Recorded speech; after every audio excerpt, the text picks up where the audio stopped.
cestě do Florencie. Su di noi ci avresti scommesso tu, su di noi mi vendi un sorriso, tu se lo vuoi cantare, sognare, sperare così. Su di noi gli amici dicevano no, vedrai è tutto sbagliato. Su di noi nemmeno una nuvola, su di noi l'amore è una favola, su di noi se tu vuoi volare lontano dal mondo, portati dal vento, non chiedermi dove si va, noi due respirando lo stesso momento, puoi fare l'amore qua e là. Měla bych si koupit taky tu zástěru. Největší památkou je samozřejmě dom.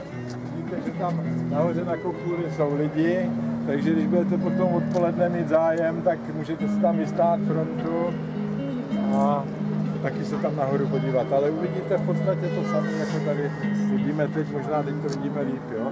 Santa Croce, katedrála.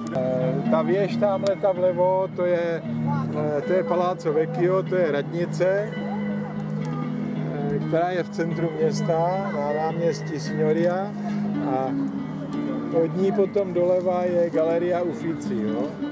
Ta není tak dobře vidět, protože se tam ztrácí v té balkonky jako nad vodou, protože oni tam všechny ty zlitky z ty své práce házeli do řeky, a když už to bylo neúnosné, tak je tam tak vychuděli a nastěhovali se tam ty zlatníci. Takže to potom budete přes most, budete si ty krámky prohlídnout, jo.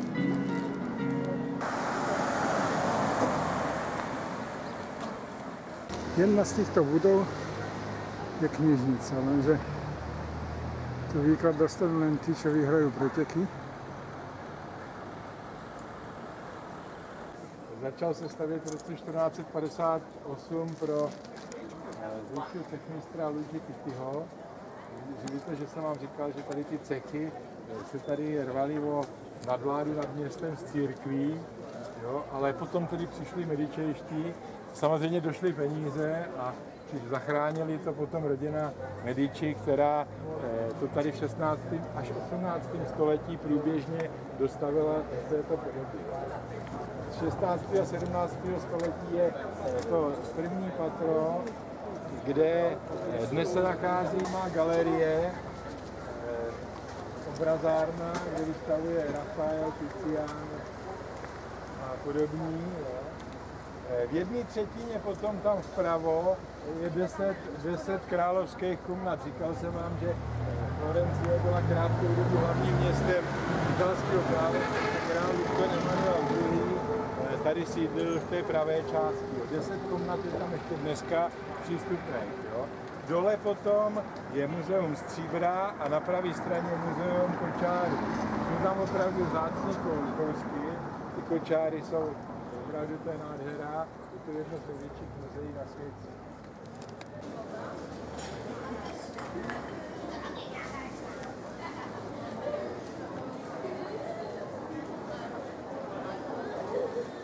Na Zlatém mostě.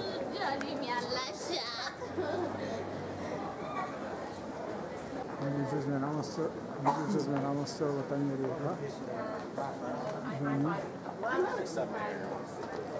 Pohled ze Zlatého mosta do...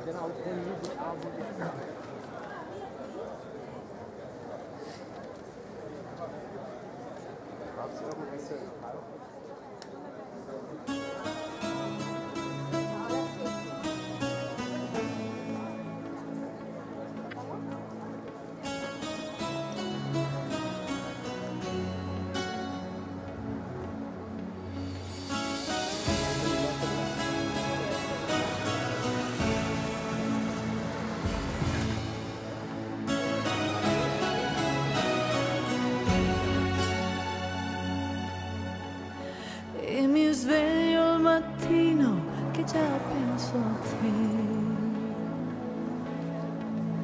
con la voglia di averti vicino,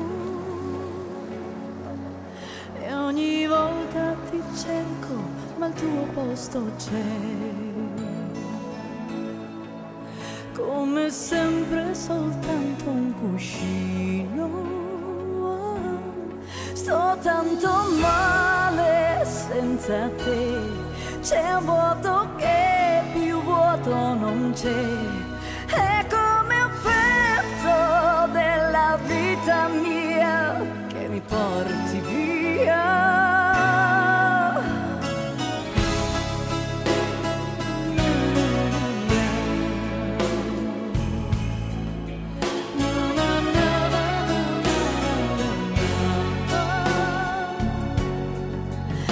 Ed arriva la sera ed io penso a te, il tuo nome è la mia preghiera. Tak přátelé, tady jsme v absolutním centru Florencie. Tady už za Římanů bylo fórum, kde se všechno odehrávalo, veškerý život, Piazza Signoria.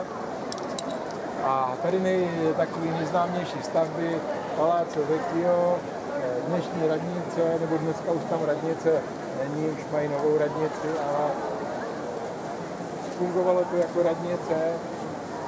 Takže tenhle palác se stavil v letech 1290-1914. Je ještě 94 metrů vysoká. Před palácem vidíte sochy. Socha Davida je tady ta druhá, jo, vlevo od vchodu, nikoliv tam ta první, jak se tam někdo fotil. Takže udělejte si tady určitě fotečku, jinak uvnitř na tom prvním nádvoří je pak ještě slavná socha chlapce s rybou. Nejznámější sochy jsou tam Unos Sabinek. Unos Sabinek a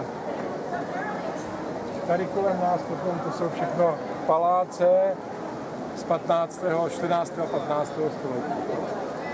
Tamhle v tom Neptunova fontána z 16. století a tamhle ta ulice v tom rohu, to je vlastně taková pěší zóna, nejznámější ulice ve Florencii, ulice punčochářů, kde tedy potom bude rozchod, tak ústí na náměstí u hlavní katedrály u Duomu, takže tam potom, až si dáme rozchod, tak tu ulici si tam budete tam korzovat.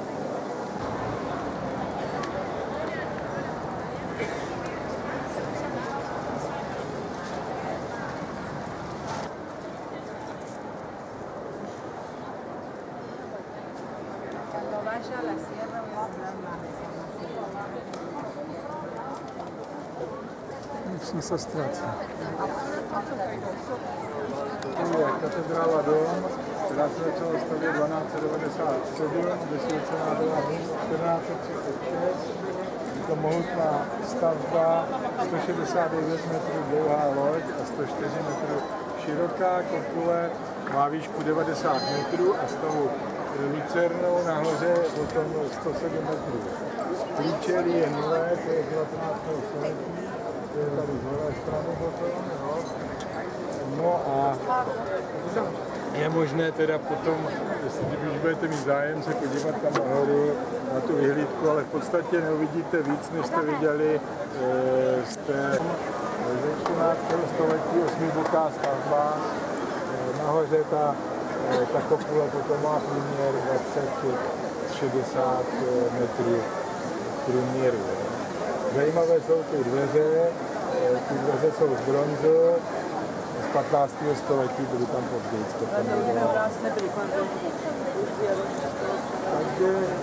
Takže chcete se podívat domů.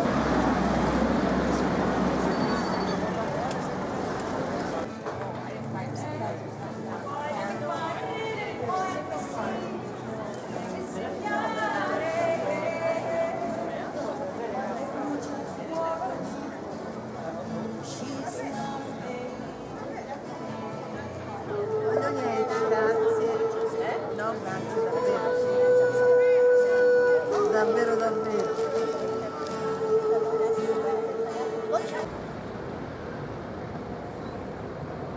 Kde je ten David? Čo? Ten David je kde? Tam vľavo, nevidíš ho, taký zelený.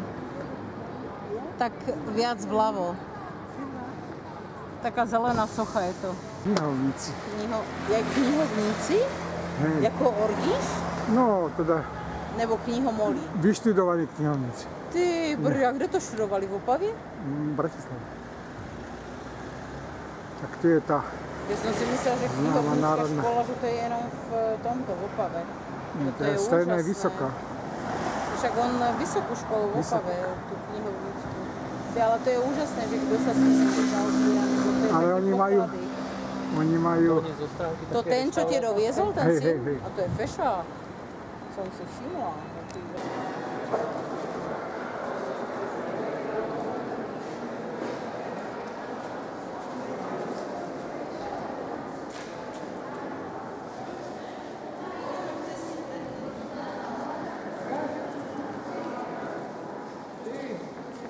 Para la torre. Para la torre de A kde sme vlastne teraz? Z druhé strany toho, kde jsme se mali stretnout.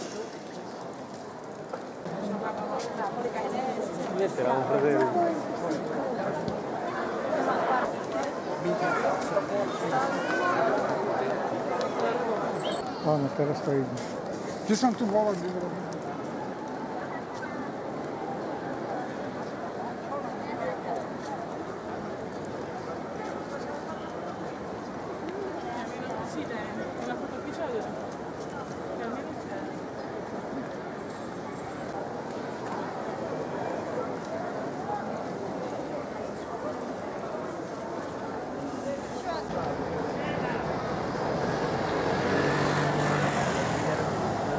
Jsem unavená jak mača. Blízko stanice.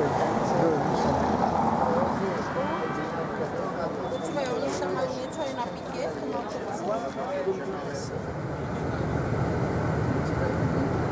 Дуже повна Sicílie. Messína, kde si prohlídneme katedrálu a pak budeme pokračovat do San Saby, která už bude 15 kilometrů vzdálená jenom. Jinak tady budete mít nádherný výhled nejen na Messínu, ale i na to Peloritánské pohoří, které pak od té Messíny se táhne doleva.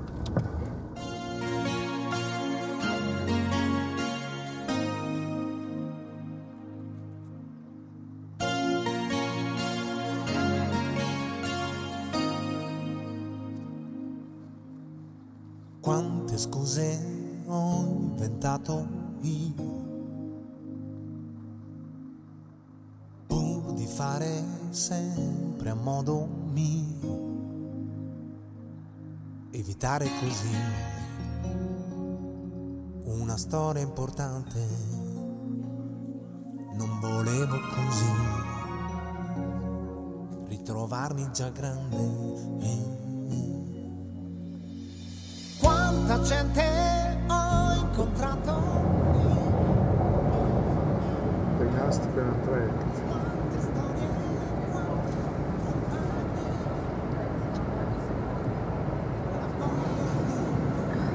Chod do bufetovek. quello che sei tu, forse sei tu.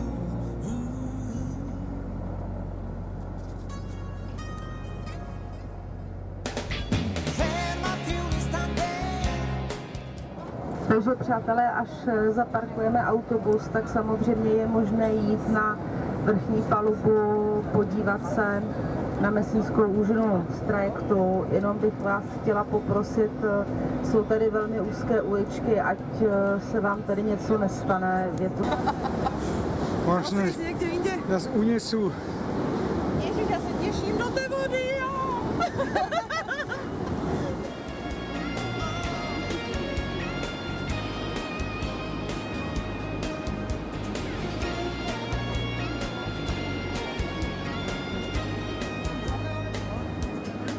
Apro le mie mani per riceverti, un pensiero importante, mentre tu le chiudi per difenderti, la tua paura e anche un po'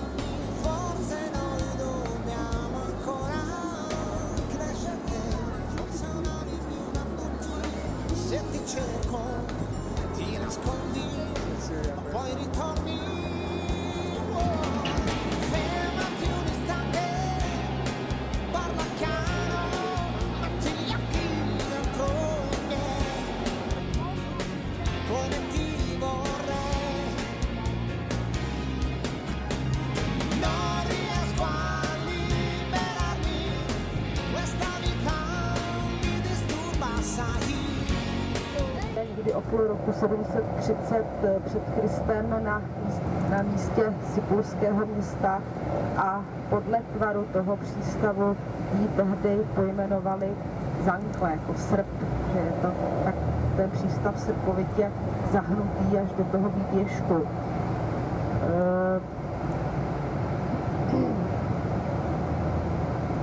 Kolem roku 493 před Kristem město obsadilo řečtí útočenci a pojmenovali je Mesána. V roce 396 před Kristem město zpustošili Kartáganě a potom je znovu postavili. Někdy před rokem 264 před Kristem se Messina stala římským městem. V roce 843 před Kristem se městem zmostili Saracéni a v roce 1061 před Kristem Saracéni. Se zasloužili o dlouhodobý rozkvět města, který přetrval až do doby španělské nadvlády, a to někdy do toho 17. století. Jsou tam pohyblivé figurky, je tam lev a je tam kohout a vždy ve 12 hodin je to tak, že ten lev zahřve a kohout zakokrhá, ale na to my bohužel neuslyšíme. Takže pozvu vás na prohlídku katedrály, máme tady čas do 10 hodin. Myslím si, že až vylezeme z autobusu, že se běhnou zase popolní prodejci šátků.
Do toho beloritánského pohoří, tak tam budou taky takové krásné výhledy na Kalábrii, takže tam potom uděláte i dostatek fotografií, pojedeme na večer, takže bude Kalábrie pěkně nasvícená a fotografie jsou krásné, kde je teda cíl naší cesty.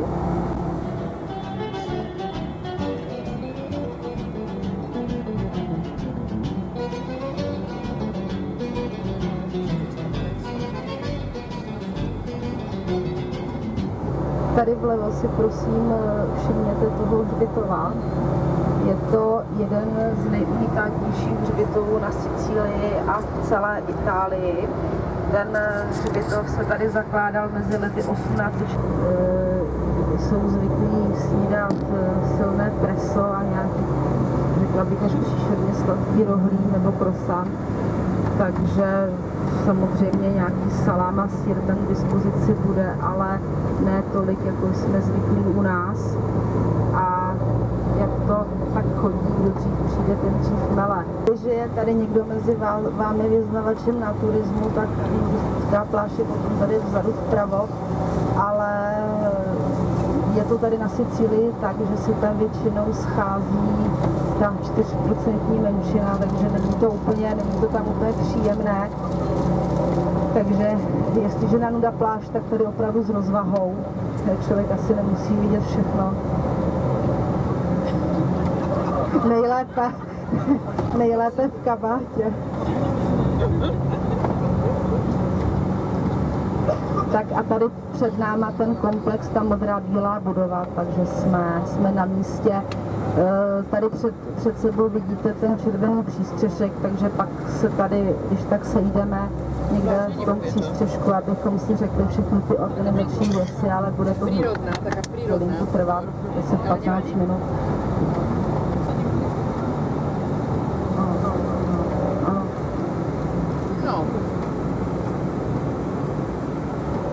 Takže můžete zkusit, jestli voda je opravdu slaná. A před sebou potom v tom moři máte teda v dálce čoudící Stromboly a potom vlevo už teda jsou Liparské ostrovy a ten cíp tam před náma, tak to je Miláco, z kterého pojedeme potom na ty Liparské ostrovy. Takže si tady dáme chviličku a pak bychom se sešli. Náš hotel, to je náš hotel a od něho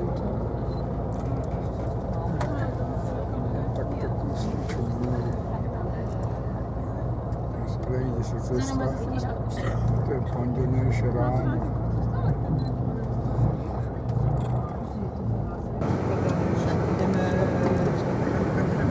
Vzadu Stromboly. Tak někdy, jako hovorila jsem Bati, že jedni po Sicílii, doufám, že budeme mít krásné počasí a cílem, máme 2 cíle, tím prvním cílem dnešního dne bude Taormina a druhým cílem bude Etna.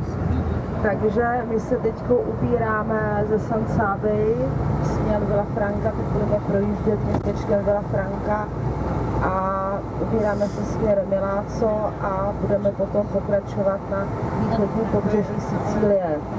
Vpravo celkem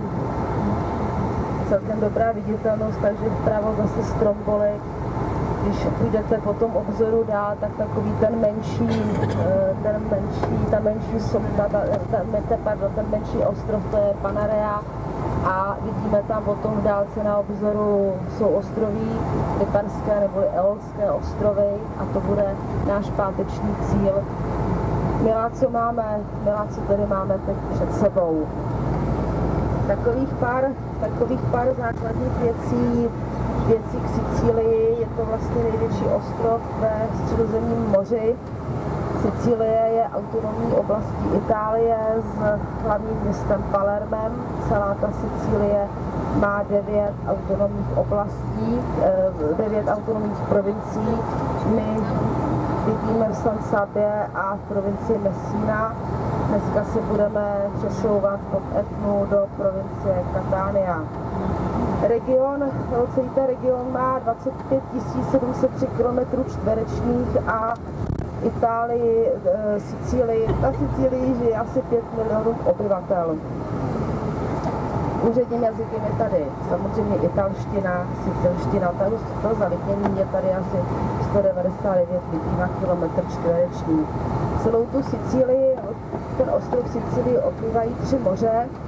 My dneska jedeme na východní pobřeží, takže uvidíme vody Jonského moře, ze severu obývá Sicílii Tyrrhénské moře a ze západu Středozemní moře.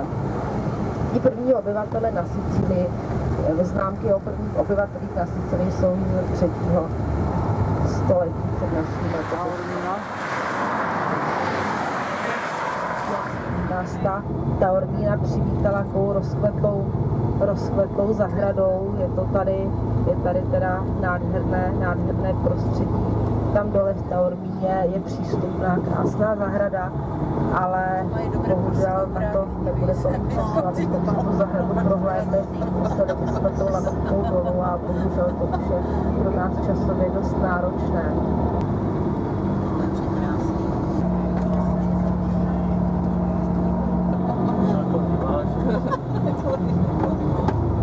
Dobrý speje. Jo. Tak ten teda tady se ti pije ta kávička. Nebo 2 deci. Nebo 6 decí. Nebo 2 litříky. Tak co už bys? Jako my jsme už vyráželi po 3 dnech, že už sbíráme jenom praváky. A to bylo tolik.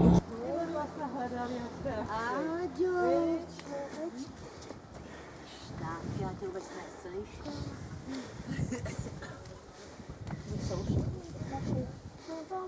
To běží, ano, takže vás tam máme.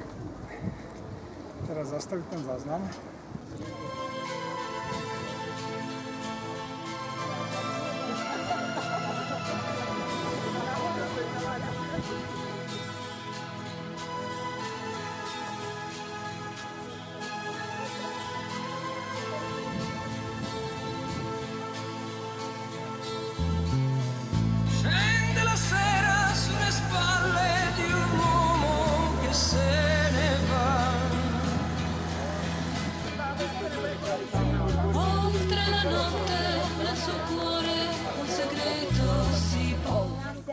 Jsou brány dvě, jo, je tam Porta Catania a Porta Messina, dávejte si na to pozor, abyste opravdu zpátky od toho řeckého divadla přišli tady tou bránou Giuseppe. Dávejte si na to pozor, protože tam pak na konci města se dá lehce ztratit a uvidíte bránu a půjdete bránou, ale oni jsou dvě vedle sebe a vy musíte jít tou bránou.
nezletí.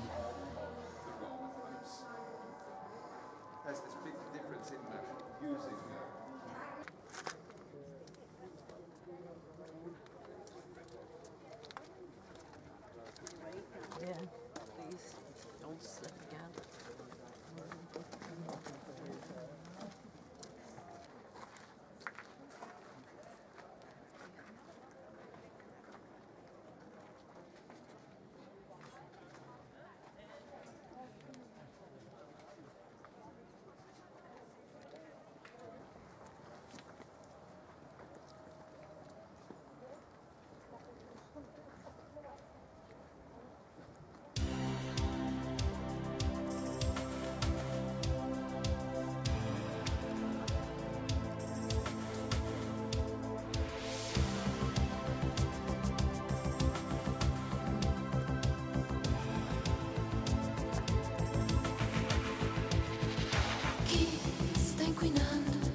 Fakt? Jasně, jsme tam tady.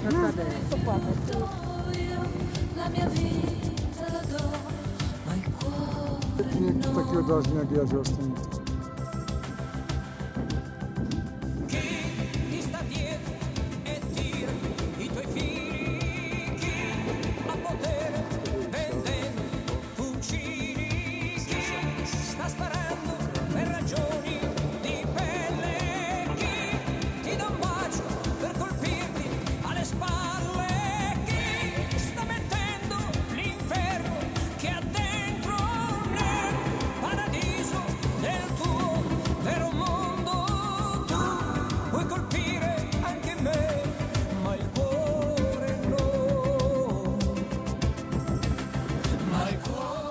Takto jsme mali kuchyňu.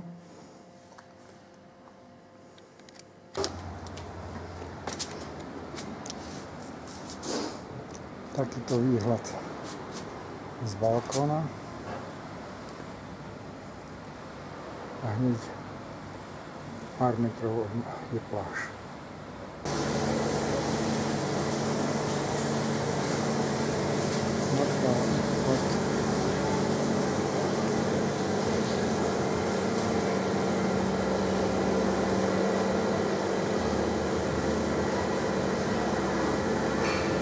A na pláž.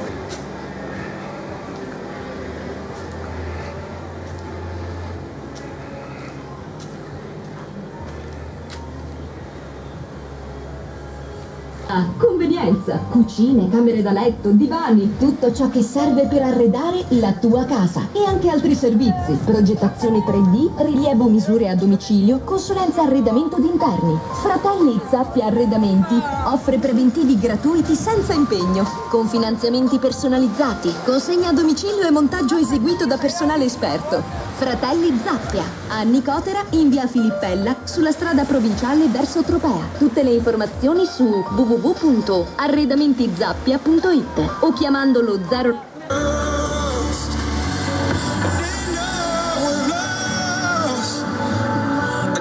Takáto krásně čistá voda, to byla stále.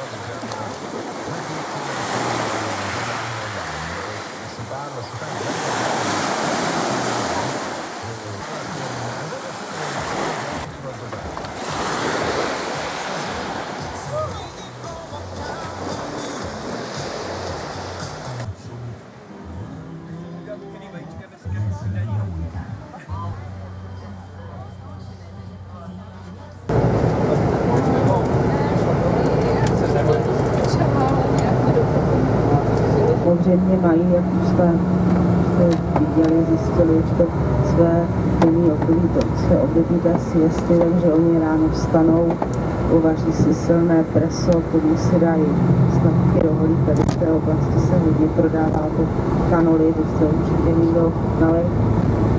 A 1 hodinu zatahují rolety a ve 4:30 teprve ty rolety vytahují a žijí až do pozdních večerních hodin.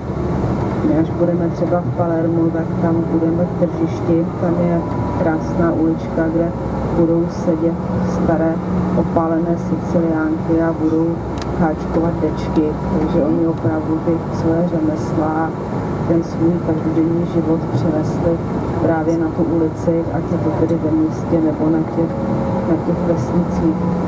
A toto, co vidíme před sebou? No. Co je to? No nevím, měli jsme kolem.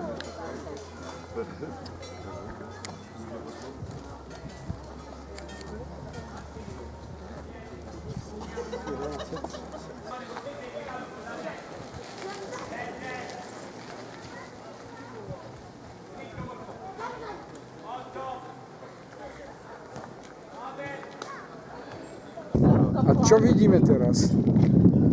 No to je ten záliv tady, ale to jak to třeba jako to vysvětlit třeba, co to je, či tam je to tady něco takové.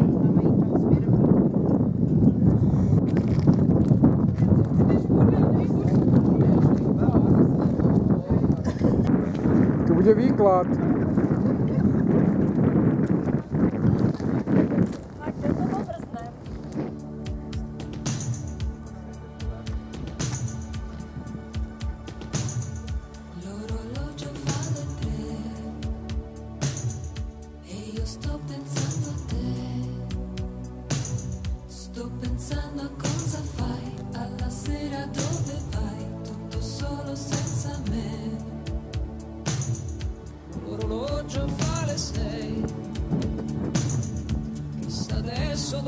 sei.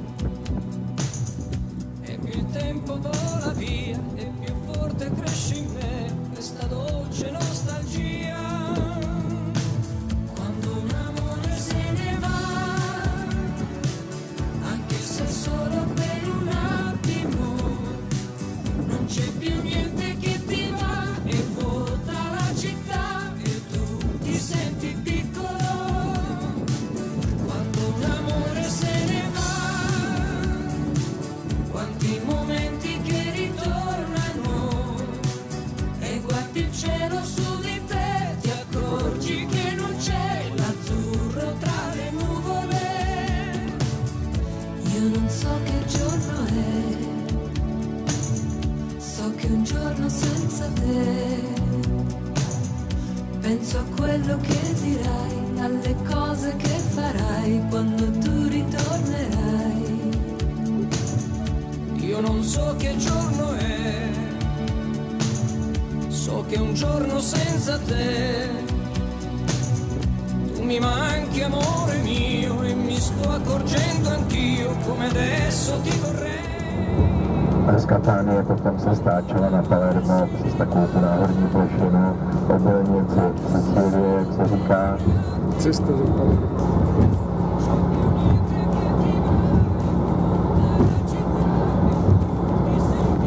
Kde začali ukládat své mrtvé bratry a prvním nabalzamovaným a do katakomb pochovaným mnichem byl i v roce 1599 Silvestr Dubý.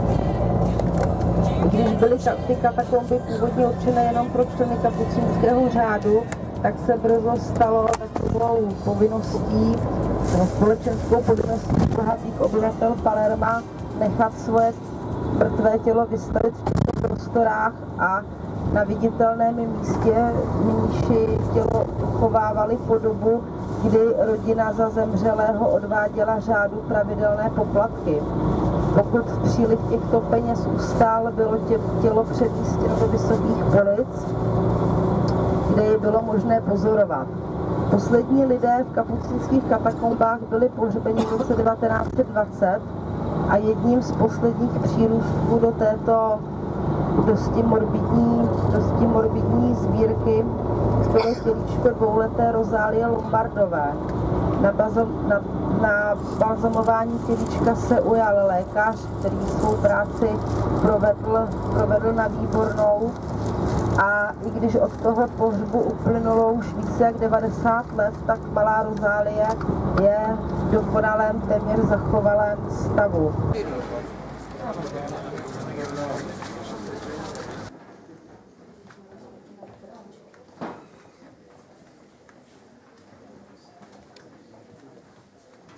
To nebude stejně.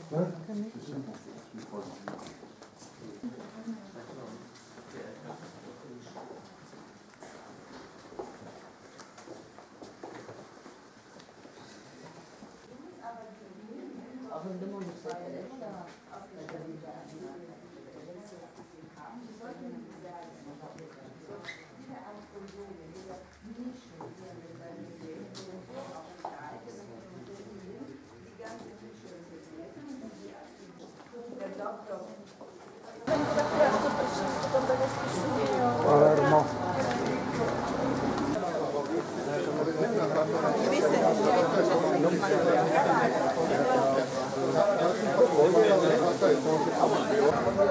Já bych si koupil na pánvu celou tu plotu. To špatlo.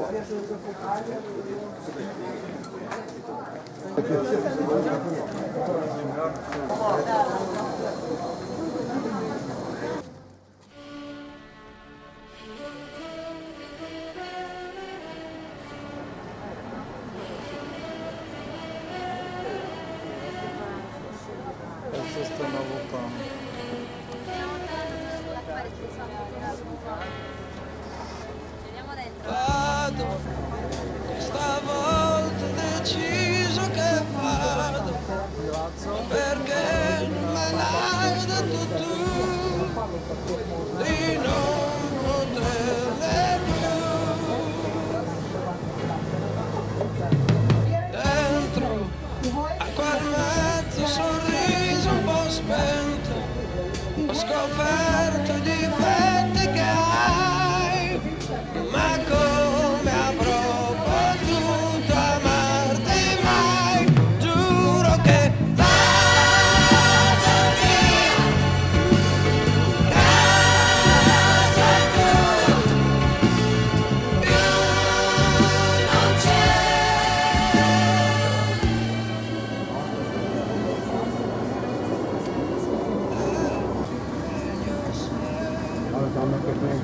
Trojsvětný no.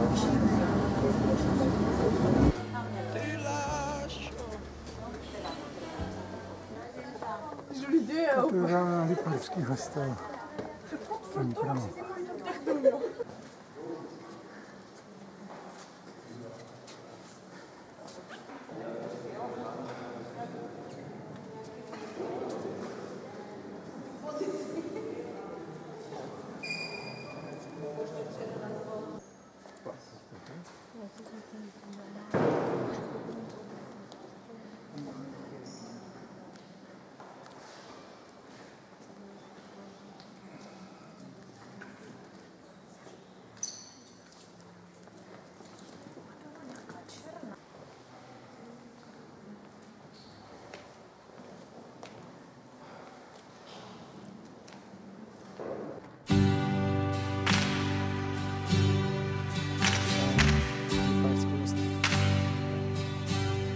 Non dai modo di trovarti mai sincera,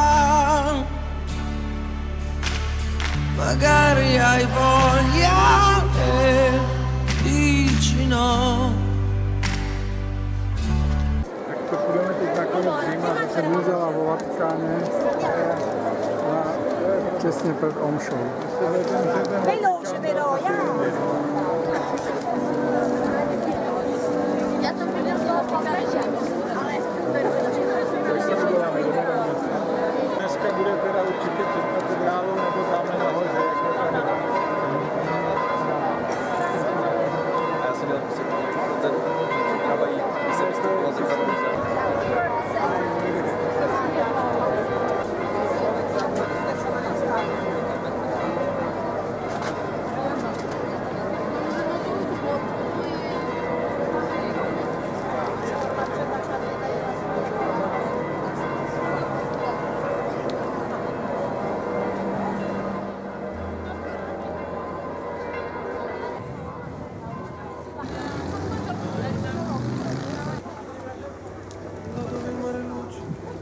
grida forte il vento,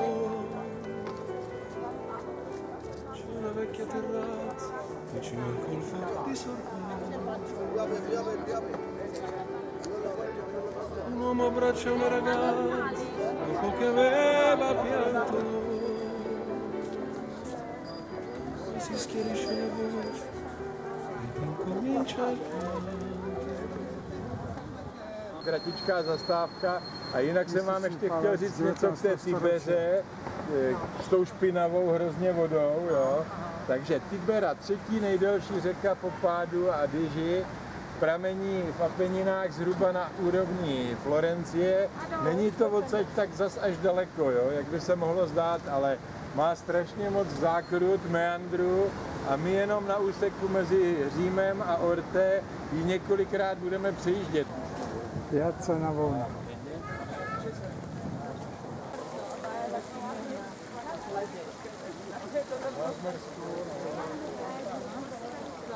Nejzajímavější fontana je tam před náma, protože tam jsou alegorické výjevy 4 řek, je to alegorický vývoj, je to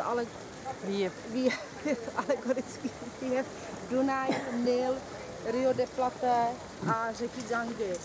Pak zatím je ještě jedna třetí fontána, jinak tady je potom kostel svaté Agnes a ten je nádherný, to stojí za to tam do toho kostela nakouknout, jinak se tady můžete potom pokochat ještě těmi malíři, kteří se tady vždycky o těch víkendech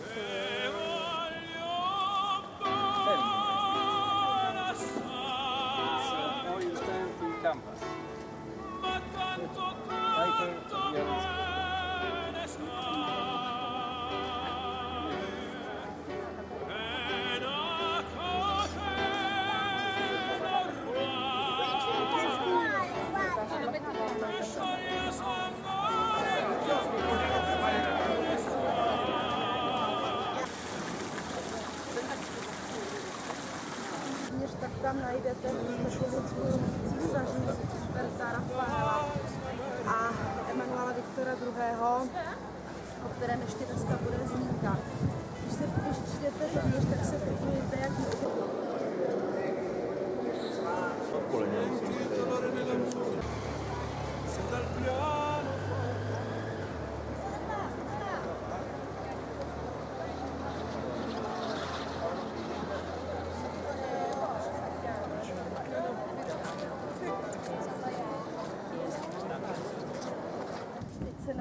nacházíme na Plaza Montecitorio. Tohle je egyptský sloup, který je 26 metrů vysoký. Tam z té druhé strany byste mohli vidět egyptské výjevy a je ze 6. století. Tady naproti nám je potom parlament. Teda parlament, sídlí tam parlament a senát a do roku 71 to byl papežský soudní dvůr, od roku 1971 tady teda tady sídlí italský parlament. Stavět Augustus a jsou tam výjevy válek Augusta proti germánským třeba Markomanům. Až ještě blíž k tomu.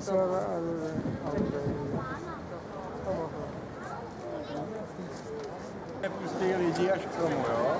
Jinak se tady normálně běžně chodí, ale majstrák asi, jo? Palác Wedekind je ten palác vzadu, to je všechno 17. století a sloup, jo? Marka Aureliana.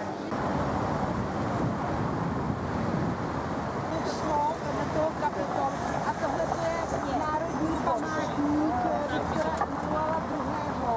A bylo to postavené mezi lety 1885 až 1911. Je to jakoby na počest znovu sjednocení Itálie. Tady prostředku ta bronzovka, ta socha z bronzu a je pozlacená. Tak to je Viktor Emanuel II. A celá ta stavba je z takzvaného gotického vápence, proto je to tak čistě bílé. Dneska tam najdete Národní muzeum a ještě taková zvláštní, že tam je i muzeum boje. A my to teď tady se budeme snažit přejít na druhou stranu a vyběhneme potom nahoru a tam tak už potom uvidíme to Forum Romanum jako na dlani. Tak...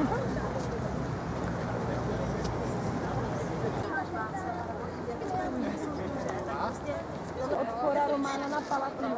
Tady, když byste měli jednou se sem vrátíte, tak doporučuji tady ty dvě muzea navštívit, protože jsou to jedny z největších egyptských muzeum ve střední Evropě. Tam je i několik podlaží dolů, vidíte tam sarkofágy v původním stavu mulie.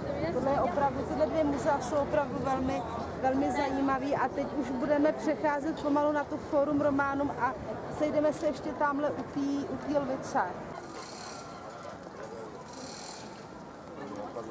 Vykopávek a pak ještě po levé straně bude druhá část vykopávek a tady to žluté naproti nám, tak to je antické tržiště a oni to vyzvedli teprve nedávno, no to bylo zasypané a teprve nedávno tu žlutou budovu vyzvedli tady do té podoby.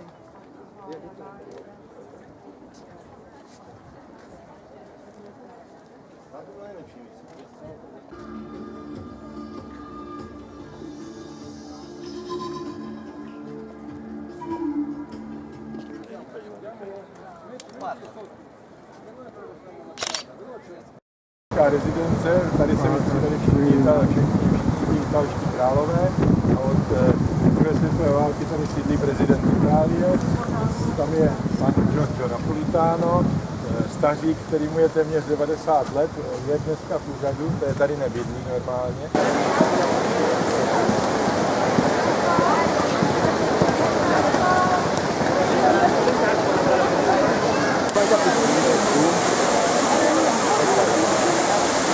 Tak nevypojďte.